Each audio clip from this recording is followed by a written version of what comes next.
All right, welcome to another episode. This one's going to be different. I've got my videographer, Richard Atkin, here because some of this stuff is fun to discuss with other people, and Richard's fun to discuss things with for the most part. So let's dive right in. Our topic of the day. So I came across this article on HubSpot about Google Ads Intelligence, which really is just shorthand for like Google AI in relation to advertising, right?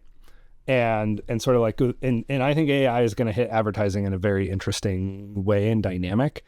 Some ways people are going to expect, some ways that it isn't. And I'm sure there's a lot to discover on it, but like, the article was interesting and I figured that we could sort of jump at it and discuss it. And I want to open it with this question of, Richard, if you were a plumbing business and I said, oh man, let's just use AI for all your advertising because you've used AI. What would you think of that? Like as a person who doesn't typically make all the creatives for a thing, but some. Coming from my perspective, if I were like a business owner with my current understanding of how AI works, if somebody came up to me and was like, we want to do it with everything, low key kind of make me feel like they're a little lazy, like they kind of want to shove off some of the work. That's like from my perspective, though, as someone who's like used to like, because I want people. If I'm paying people to do something, I want hands-on stuff. I don't want them to like shove off robots. I'm seeing it with like people who are like, look at this thing I've made, and I can see already like the faults and like too many fingers. Their eye isn't attached to their face, stuff like that. So it makes me personally concerned, but I also have that perspective from a creative side of like the faults in AI. So I kind of think like that's true. Like to some degree, even I've been seeing advertisements. I've run advertisements with AI in them, right? Like whether it's a image with Midjourney or like it's been written, and you can just tell to some degree. And I think some of this is because AI has its own personalities, right? Like Gemini is different than ChatGPT, is different than Copilot by a little bit, but then you can kind of mold the personalities too, which is interesting with like custom GPTs and things like that. But I agree. I think if I had somebody on the team be like, hey, dude, I just did all my entire job with AI. Isn't that great? I would feel a little bit like, well, wait, but what did I just pay you to do? Right? Like, what are you doing? And so I understand like a company feeling the same way, but regardless, that's going to start happening. Like we can't put that genie back in the bottle to some degree. Oh, sure. Right. So yeah, I get that. I get like that, like it's going to have some impact, but like currently right now, I feel like there's this like idea where people are like, it's going to do everything. And I'm like, I don't think it's going to do everything. I think it's going to make things like faster and simpler in some aspects, but you can't like pitch the idea that like everything's going to be done by the robot. There's got to be some human input there. Well, absolutely. And I think that overall, and we'll get to the article in a second, but overall, the way that I've kind of viewed AI as this thing has kind of started to roll out to the greater like world is it's another tool and it's going to change the game, similar to the way Photoshop did for dark rooms, right? Yeah. Completely different process of getting to the same end goal, which is getting customers to call you, like getting customers period, right? Like, so exactly. But you still had to have like, what do you want the end product to be? And I remember like I had a conversation with a photographer years ago who was like, my teacher said like Photoshop, this is way back. My teacher said Photoshop is the worst thing in the world and like it's no longer art. And I've always maintained like, but as the artist, you still have to know what the final product's going to be, right?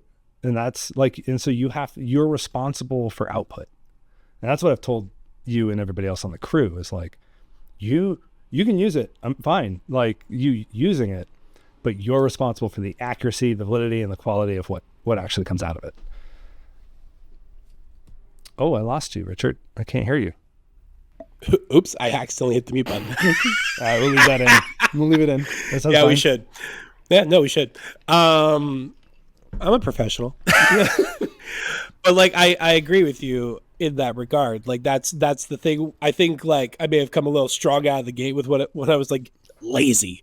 Like, because here's the thing is like, I agree, it's going to be a tool. I already use AI both in professional and personal aspects. Like, it's made clone stamping. For those of you watching who don't know, if you ask someone, can you Photoshop this out of the picture? Usually that means I have to go in and like grab little pieces around what you want to disappear and slowly stamp it out of existence, or put something to hide it behind. And now with AI, I can like circle it and it'll give me a lot of different options of how to make that object disappear. That's really useful, but I still need to have the ability to be like, that looks real, or that's close enough that I can clean it up. It Yeah. saves time, and it Well, should be used that way as like a tool. yeah, But I've seen some people be like, we can do all of your ads with AI. entirely with AI. So that's good segue, because that's what the article is saying basically, from what I can see. Like, advertisers, us business owners, will directly be able to go to Google and say, hey, make my ads for me, and it'll run you through a string of text prompts. So it's just like you're typing in your stuff, like you would with any AI, or having a conversation with the robot to say, robot, make me my campaign. And I think there's good and bad to this in the grand scheme of things. So in I wrote down, like, we basically got it on 3 levels. So there's going to be the creative aspect, right? And then there's going to be the performance of the campaign, which is more like the technical back end, which you personally don't deal with, but other people on the team do. And then, of course, there's the amount of control that you actually have. And that's going to be from like messaging all the way through budgets and technicalities as well. And so, where like, it's interesting to have you here is because creative, like, you've made a lot of creative for the plumbers that we have on our client list.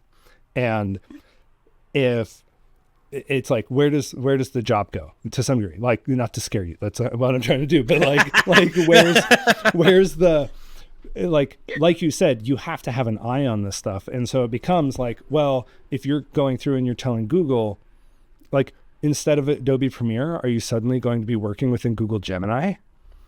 And it's like, oh, Richard, your job, here's the new tool, here's the new industry standard.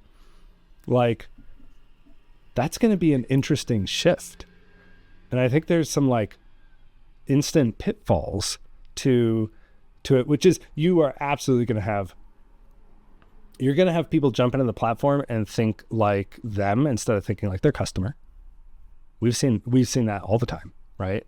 Okay, I'm a plumbing company owner. I'm going to put in what I like: motocross and CrossFit and anything with cross in it or whatever. And then you end up like with an ad that speaks to the plumbing company owner, but it doesn't speak to the primary demographic who wants service work, which is typically middle-aged housewife, residential homeowner, right?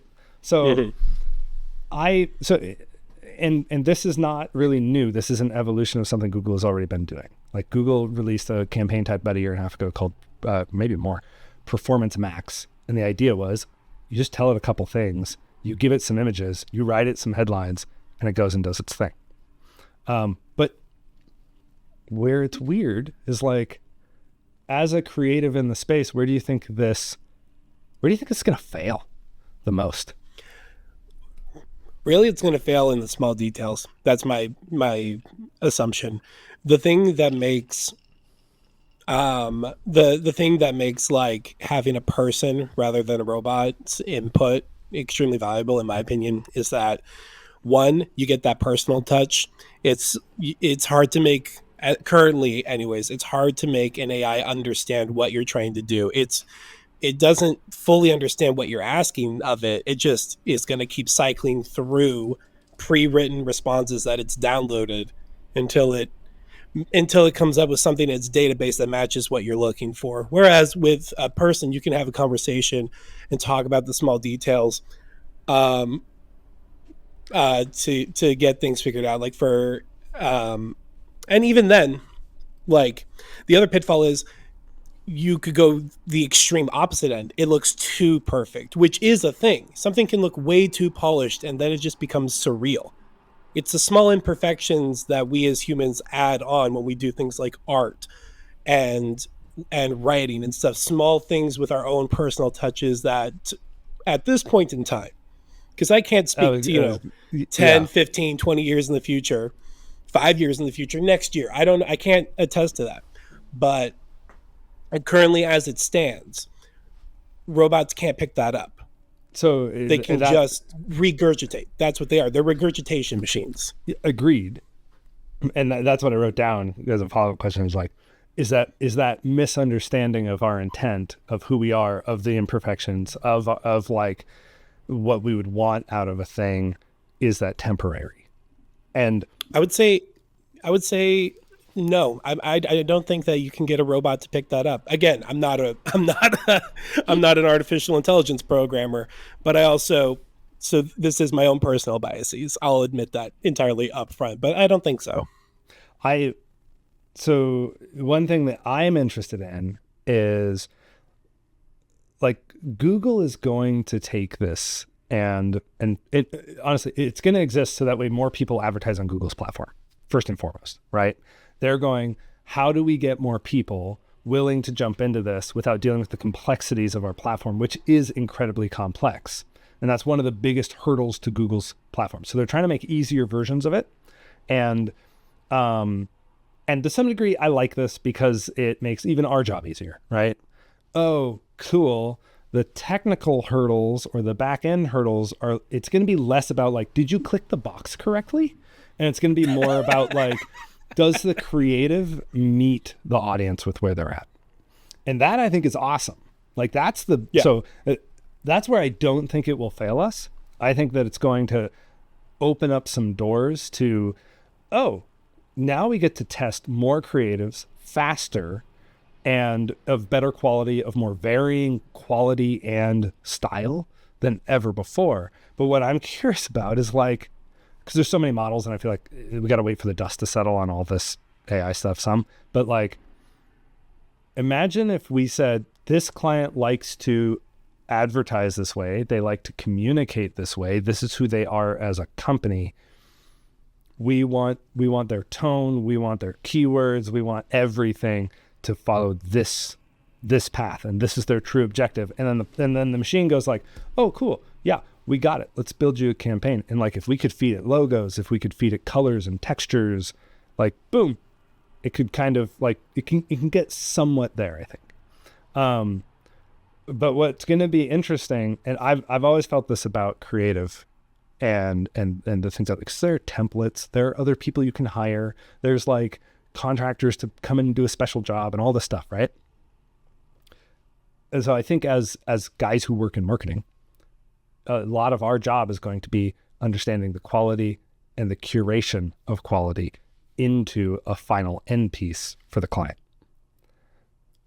So now, if it can get rid of all the technicalities and all of the like, did we click this box versus that box? Should we try this bidding strategy or that strategy? And all the things like, you know, what should we do? Like the if-then statements of advertising to some degree on the back end.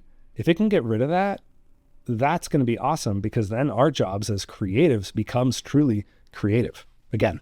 I agree. That's what I would like it to be. You know, that's one of the things. Like, I've had arguments with other people about this catching point where I'm like, it should be a tool that allows us to focus on the things that are more geared towards a, you know, meat brain that's meant to process things differently, other than like if and then fill in box, do X thing, very clear cut stuff that AI could very much like take the burden off us of doing. Yeah. But then there are those people who are super gung ho about like, it's going to do everything. Everything. Yeah. And we just get to like, sit back and so. drink in our Wally chairs and drink our sodas, right? Exactly. Like, some people look at that and they're like, that's great. And I'm like, you misunderstood the Wally movie then, because that's not great. So, all right. So it might make performance easier, but okay. So here's, I think, is going to be a misconception of it. People are going Sure. to jump in and be like, oh, I'll just have Google control all the things, which will make my performance better, which will help in some cases. Like there's some areas where like Google's platform is terrible at understanding what we're trying to do and so we have to guide it way more in depth in a way that's not intuitive at all, right? Yeah. But on top of that, some of that inefficiency, you know who benefits? Google. Yeah. So what I think is going to happen is people are going to jump into this thinking like, oh, it's this now, oh, my cost per lead is always going to be X, Y, or Z or whatever. But it doesn't change the fundamentals of there are so many people in the market, so many competitors in the market. Your lead cost is going to be what the lead cost is to acquire a customer. And that's not going to change. And if you can't plan a business around what that is, you don't have a business, because customer acquisition is a vital part of business, right? So I think that is going to be sort of like a mentality that people approach these in, where it'll shake itself out to where it's like, no. If everybody's doing what you're doing, you're still looking at a high competition clause, right? It's no matter what, which means it's more expensive to get a customer supply and demand. The other thing that I think is interesting, though. Okay, can I put my tinfoil hat on now? Yeah, go ahead, please. Please. Okay. I love it when the tinfoil hat comes out. I love saying this, and this is absolutely a leading question. You probably know the answer, and even if you don't, that's okay. What is Google's top line? Like, what makes them the most money? From a basic, like, bird's eye view. I mean, from bird's eye view, I would wager the fact that like just their overwhelming brand presence. Like, well, they have a verb. They have a verb. Yeah, but what like what do people buy though? Oh, visibility. Yeah, advertising. Yep. And that's why Google exists. So what Google is, and this is something that people, I don't think they think all the way through, of Google is a company that thrives on eyeballs, and it has to have those, right? And if they don't, they can't sell advertising. Like all of our spends going to Google, we're buying inventory. We're buying essentially what we used to call when we were doing print, radio, and TV, like we're buying air, right? We're buying airtime. And that's basically what we're doing. Google's captured that market, and Microsoft's trying to, and Facebook and Instagram have in their sector as well. But Google is absolutely trying to control the eyeballs of the internet, so that way they can monetize it, because they get nothing by giving you access to their user for free. Because people use the platform for free, they feel like they should get the customers for free. And that just doesn't happen. If you do that, Google dies. And Google doesn't want to, and they are public, and so they're always chasing the let's keep our capitalism arguments out of the thing, but like they are always chasing the shareholder dream of company line go up, right?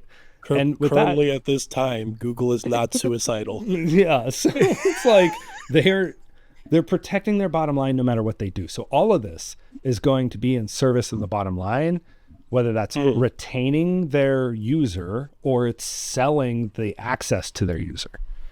Yeah. And so that means that our control, ultimately it's an illusion, right? Like ultimately all this stuff, like when you're buying advertising, it's rented land. I said that a lot.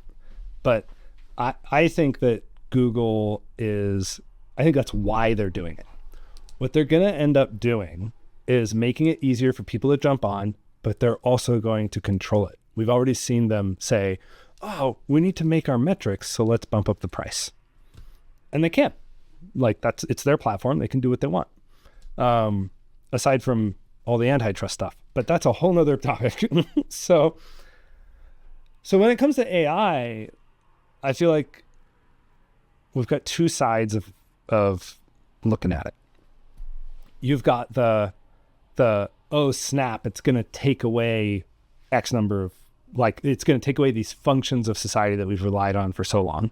But you and I have already talked about, like, it's a tool, and tools need to be guided. Like, tools don't get anywhere without telling them which nail to hammer, right? And then you've got Google on the other side going like, sweet, we're making this, like, people will use this tool. how do we make this make us money? And that's where I think some people are looking at it as like, oh my God, it's going to change the game. Like, it's going to be so much easier for us to do this direct. And I think even us as marketers, like, our role will change, but ultimately, what are we? We are brokers of attention, right? We're brokers of the attention while being stewards of the budgets. We go, you should spend your money here because this will get you the best result over this course of time. And then I come to you and go like, Richard, make the weird thing that does the thing that I promised the client. So. That's the best part is like somebody comes to me and like, listen, we want something really weird. And I go, tell me more. I want to do the weird thing. Okay, so this should probably be the last bit that we cover. But I'm excited, and I'm curious if you're excited about what this opens up the doors of from a creative standpoint. And this isn't just Google Ads. This is AI in general. Oh, that was the lead. Okay. That was the question. Yeah. So here's the thing, right? From a creative standpoint, I think there are both pros and cons. From there was like the controversy when the AI thing really started breaking out of like, hey, we built DALL-E or whatever your go-to art generative AI thingy is. And the controversy was like, oh, we trained it off of, thousands and thousands of art pieces that we did not get permission for. And that raises like that whole controversial idea. Then on the other hand, you've got like, Adobe has its own generative AI art system, but they hired and paid for all of the art that went onto it. So it's like, okay, I feel more comfortable using that. I bring this up because one of the big reasons why I got into videography and editing, and that's my personal chosen art form, is I can't draw at all. I've tried so hard and got nowhere. And in the end, I use AI art when I need to. In like my own personal projects, I'll go in and I'll be like, I need a cool fantasy village with like an aurora in the sky to illustrate this point I'm trying to make in like my own personal project. And after some prompting, it'll generate that for me. And it's like, awesome. That saved me having to essentially like go and grab like a stock photo or hiring somebody hiring somebody to do it.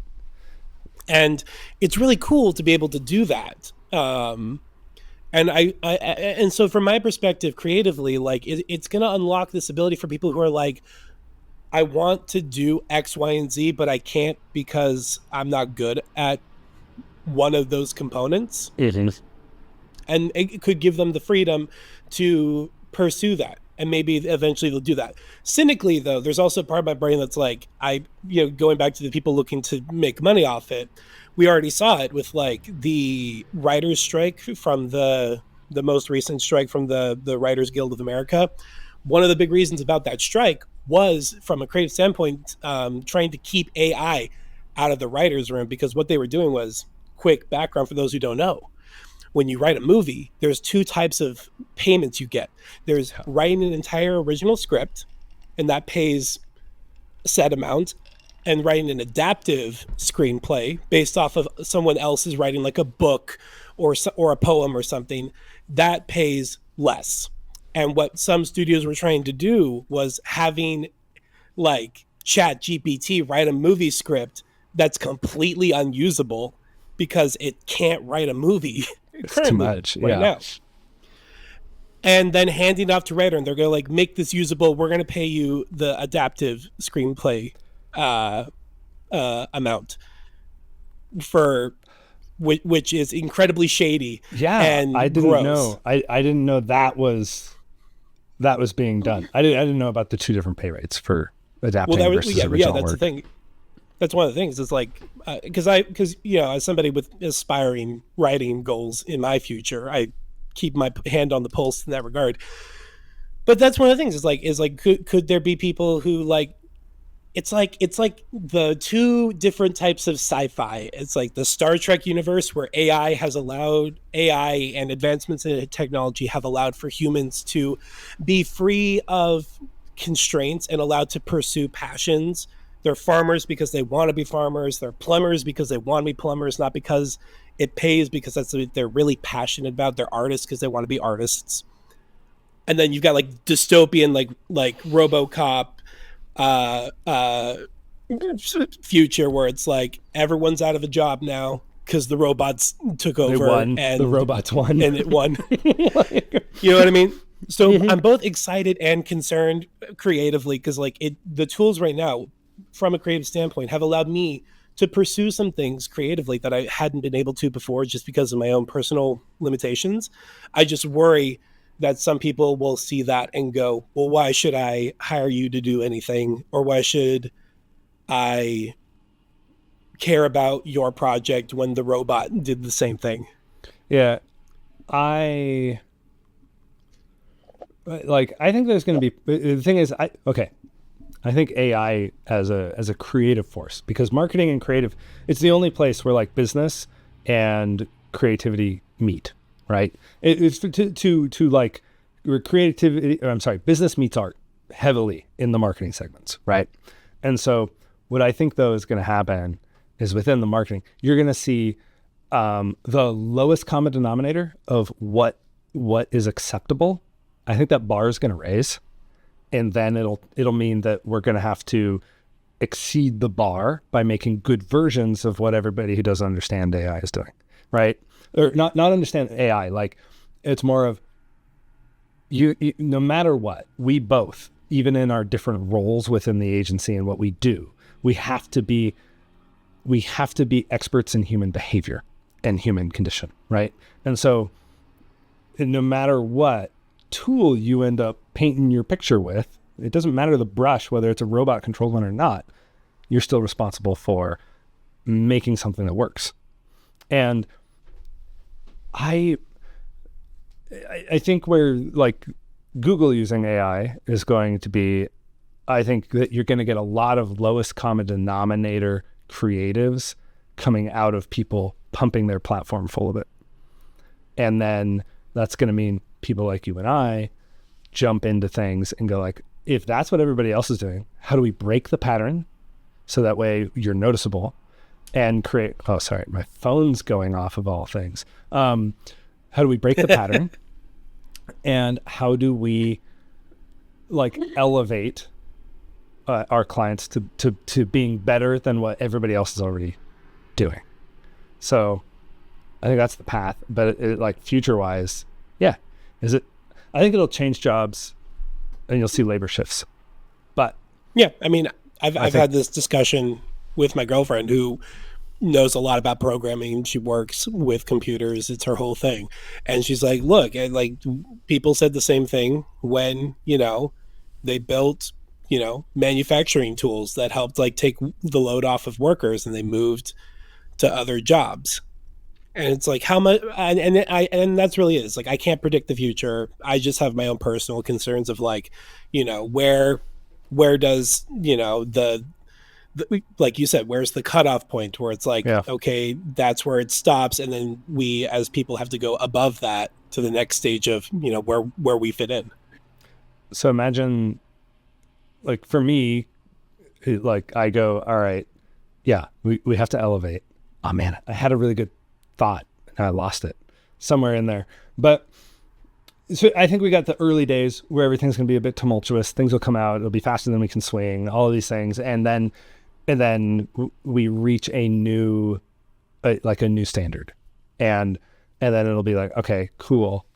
Now we utilize the tools that we have at the moment, and they will change again within our lifetime to make things even better. Because ultimately our job, regardless of whether it's video or strategy or, display ads or, Photoshop, it's just connecting people with people. And I think that other people are going to utilize tools like all the AI tools in order to do that. And they'll get a little bit ahead and we might be one of those people. But then with the bar moving, we got to keep reinventing the wheel. as we move forward, with, and just do better, make better, right? Connect Can we go back more to something people that you with brought ours. up? Yeah. I'm sorry, I didn't mean to cut you off. No, you're good.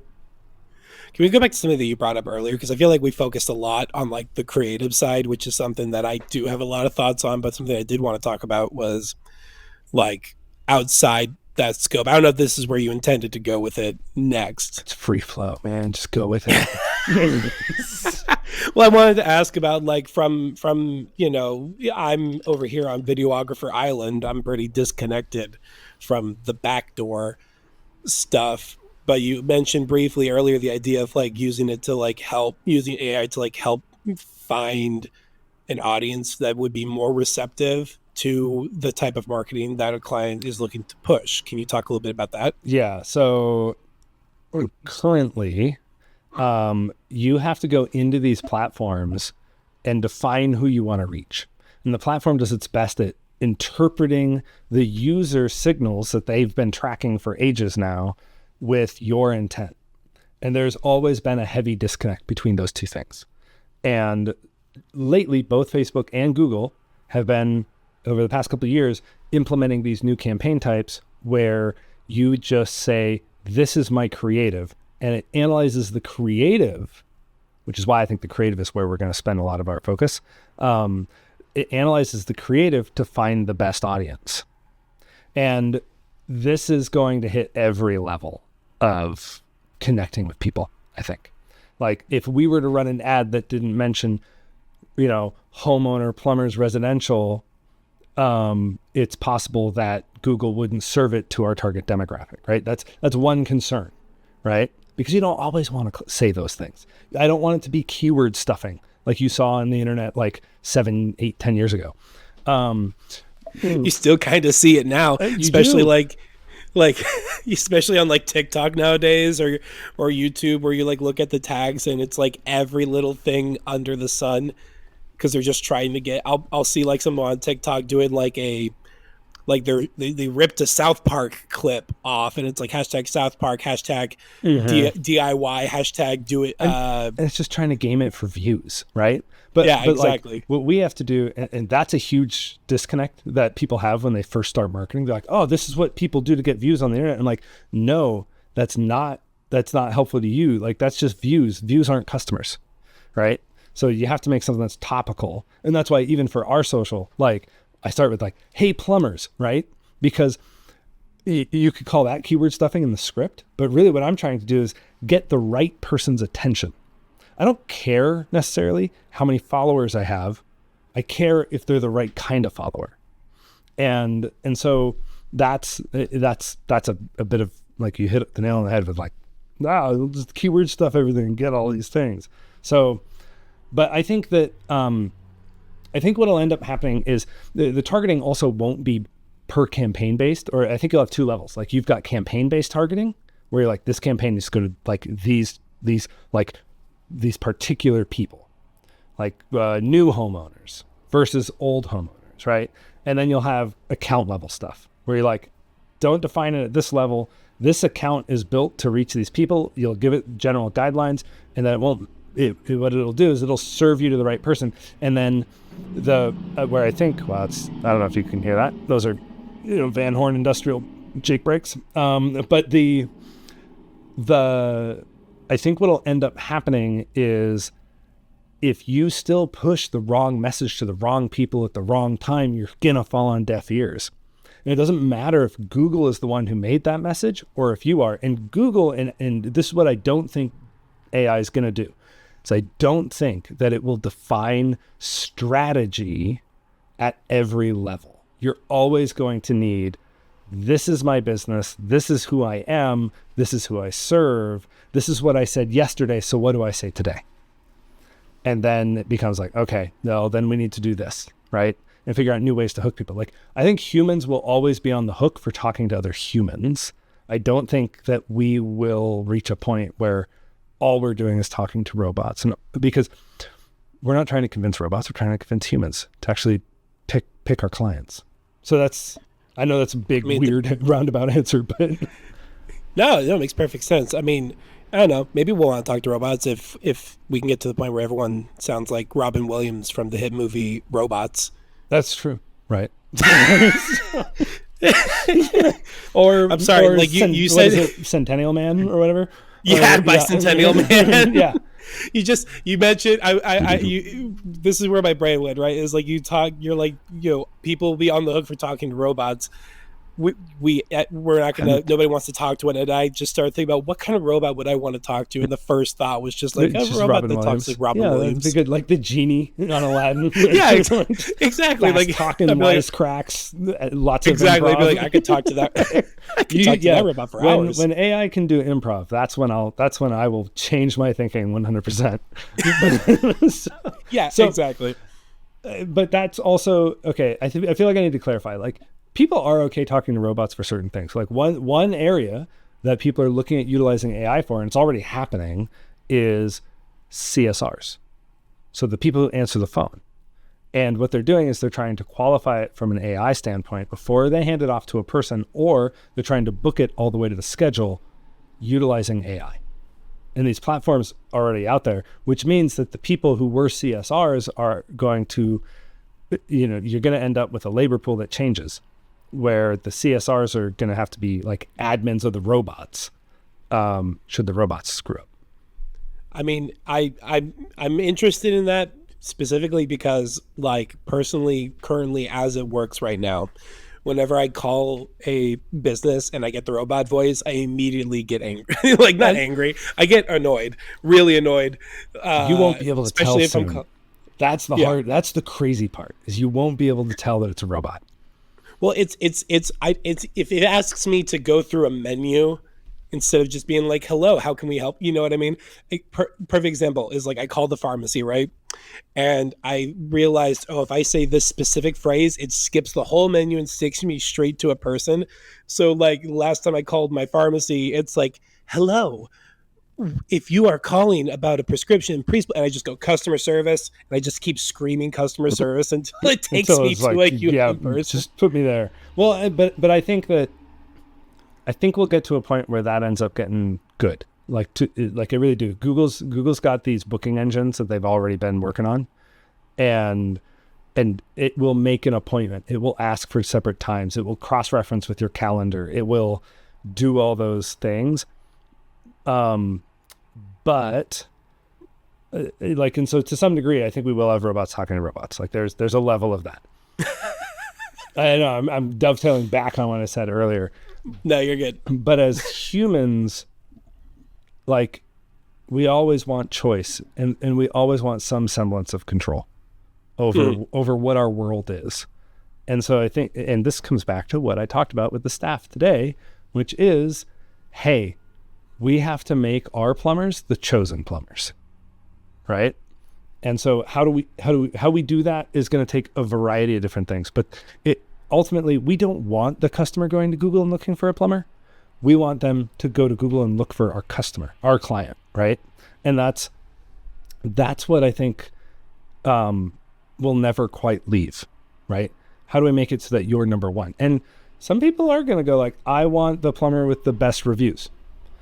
And then other people are going to go like, I want the cheapest plumber. And ultimately what we need to do is we need to define, no, what you really want is the plumber with the best service. Like, the plumber that meets your requirements. And that I think is going to be like the peacocking of advertising. We're like, look at us. This is who we are. Yeah. So, I mean, currently, like, from my point of view, like, that's how I pick out my services, like, even down to, like, where I go shopping. If I'm in an area and I don't, I recently moved to Los Angeles. There's no Fred Meyer here.